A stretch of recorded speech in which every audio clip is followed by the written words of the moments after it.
বাপে বাড়িতে পানি দেয়, সেও এখন আপনার বৈষম্য ছাত্র। আমার আপনার কোন উপকার করতে হবে? আমি সরি ভাই, দোয়া করো তুমি আমার উপকার রাখো। প্রিয় ভাইয়ের আমার, অত্যন্ত দুঃখের সাথে বলছি, রাজনীতি করে আভিজাত্য পরিবার, রাজনীতি করে আদর্শবান পরিবার। আপনি জয়নাল আব্দুল ফারুক ভাইয়ের পৈতৃক অবস্থা জানেন, তারা কই থেকে আসছে। তারা জীবনে কোনোদিন অভাব অনটন, ওই বাসা বাড়িতে কাজ করা, তাদের বাড়িতে কাজ করে লোক চিন্তা করা যায়। আর আজকে বাসা বাড়িতে কাজ করে, আজকে সমন্বয়, আজকে উপদেষ্টা, আর প্রাটো গাড়িলে বাসায় ঢুকে টাকা পয়সা লাগবে কিনা। আরে ভাই, তুমি কয়েকদিন পরে কোথায় যাবা? যত টাকা অপরাধ করেছ পাইপ টু পাইপ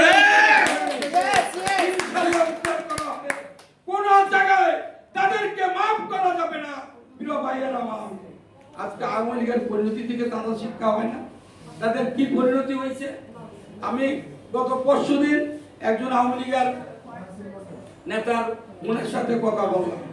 আমি বললাম, তার নাম মুকুল, কুমিল্লা বাড়ি। তাই বললাম যে কি অবস্থা? ভাই, আমার ছেলে বলছে, আমার ভাই বলছে জীবন আর দেশে আসবে, তো বাংলাদেশে ঘৃণা করি। আমি তো ঢাকাতে 8-10টা বাড়ি করছে, ওইগুলি সব তলে তলে বিচার রেখেছি। আমার তুই সব যেমন কেন যেই মারি মারছে, এই টাকাও লাগবে না, বাড়ি ঘরও লাগবে না, বাংলাদেশও থাকবো না, একটা আকাম করবো না, আর আকামও করবে না। এই হচ্ছে আওয়ামী লীগের পরিণতি।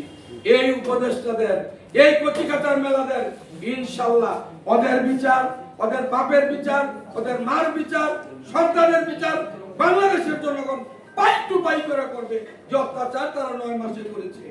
প্রিয় ভাইরা আমার, আমি আবারও বলি, গণতন্ত্রের রক্ষার জন্য আজকে দেশনেত্রী বেগম খালেদা জিয়া যে নির্দেশ দিয়েছে, আমরা গণতন্ত্রের সাথে আমরা সবাই মিলে চলবো, মিলে চলতে চাই। আমাদের